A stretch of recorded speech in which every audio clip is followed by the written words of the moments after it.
ఈరోజు చాలా శుభదినం.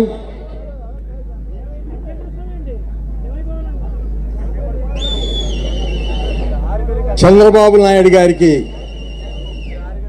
నా యొక్క నమస్కారాలు తెలియజేస్తున్నాను. అట్లే లోకేష్ బాబు గారికి కూడా నా యొక్క నమస్కారాలు తెలియజేస్తున్నాను. నా పేరు మేకపాటి చంద్రశేఖర్ రెడ్డి. నేను 4 తూర్లు ఉదయగిరిలో గెలిచినటువంటి వ్యక్తిని. అది రాజశేఖర రెడ్డి గారు టైంలో 2 తూర్లు, ప్రస్తుత రాక్షస ముఖ్యమంత్రి కాలంలో 2 తూర్లు. అంటే నేను చాలామంది ముఖ్యమంత్రులను కూడా చూశాను. ఇంత అనాగరికతతో, అన్యాయంతో పేద ప్రజల్ని హింసిస్తూ నోటి మాట చెప్పటం వరకే కానీ చేయటం వరకు లేదనేది మీ అందరికి కూడా తెలుసు, నేను చెప్పనక్కర్లే. ఇలాంటి వ్యక్తిని రాజశేఖర్ రెడ్డి గారు ఎలా భరాయించాడో కూడా మనకు తెలియదు. తండ్రి కొడుకుగా రాజశేఖర్ రెడ్డి గారి కుమారుడిగా మీరందరూ ఓట్లేశారు. చాలామంది ఇక్కడ ఉన్న వాళ్ళందరూ కూడా ఓహో రాజశేఖర్ రెడ్డి కొడుకు కదా, ఒక్క తూరి గెలిపిస్తాము, ఒక్క ఛాన్స్ అన్నారు. ఒక్క ఛాన్సు బంపర్ మెజార్టీతో ఇచ్చినారు. చంద్రబాబు గారు 3 తూర్లు ముఖ్యమంత్రిగా పరిపాలిస్తే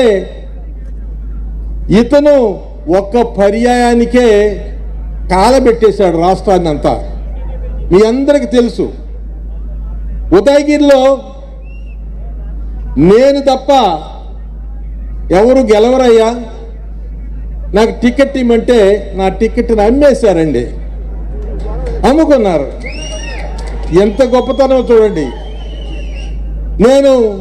నాకు తెలుగుదేశంలో కూడా మంచి స్నేహితులు ఉన్నారు. ఆ స్నేహితులు నేను బాగా ఉంటాము. వారు చెప్పిన ప్రకారం కథ నడిచిపోయింది.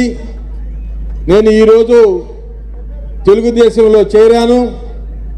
నాకు చాలా గౌరవం దొక్కింది. ఇక్కడ ముఖ్యమంత్రిగా ఆయన పాపం జగన్మోహన్ రెడ్డి గారిని, పేరు కూడా మర్చిపోయినానో నేను, జగన్మోహన్ రెడ్డి గారిని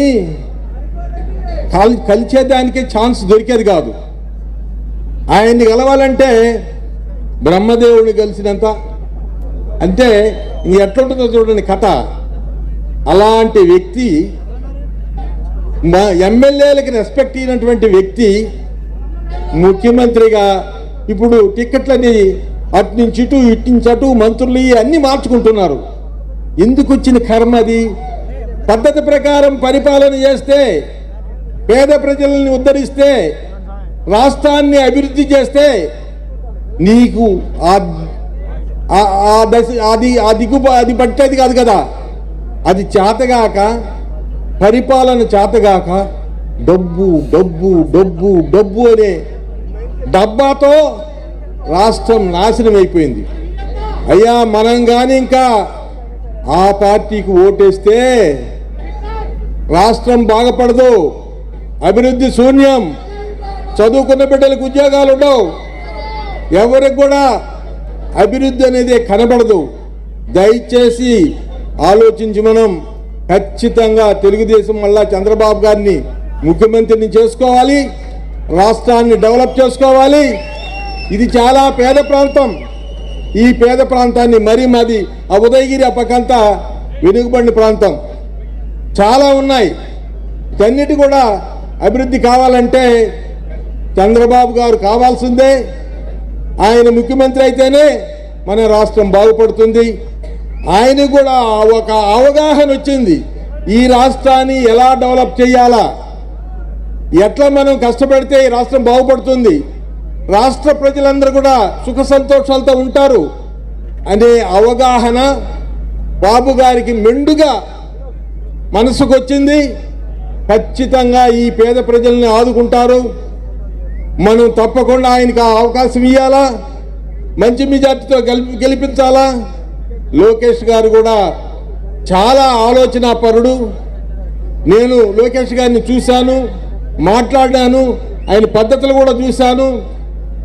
ఏం తక్కువ మనిషి కాదు. వీళ్ళందరికన్నా, ఈ ముఖ్యమంత్రుల కన్నా, ఈ మంత్రుల కన్నా, వీళ్ళందరికన్నా మహా తెలియగలిగినటువంటి వ్యక్తి లోకేష్ బాబు. నేను చూశాను. నాకు అంతో ఎంతో మనిషిని గమనించే శక్తి కూడా ఉంది. నాకున్న మనసుని గమనించే శక్తి ప్రకారం ఎక్సలెంట్ లోకేష్ బాబు గారు కూడా.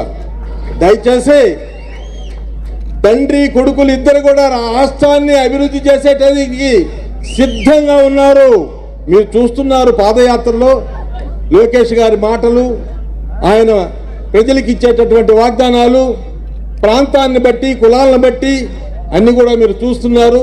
ప్రతి విషయం కూడా లోటు లేకుండా అందరికి ప్రజలకి న్యాయం చేయాలనే గొప్ప మనసుతో ఉన్నటువంటి అబ్బా కొడుకులు ఇద్దరు కూడా ఈ రాష్ట్రాన్ని అన్ని రకాలుగా అభివృద్ధి చేస్తారు.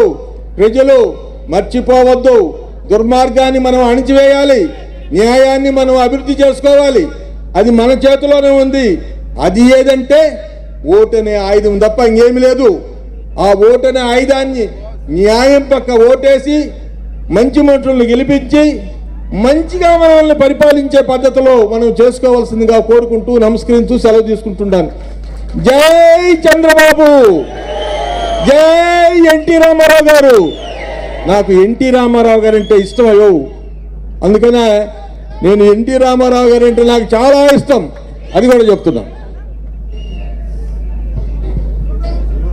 తాడికొండ శాసనసభ్యురాలు శ్రీమతి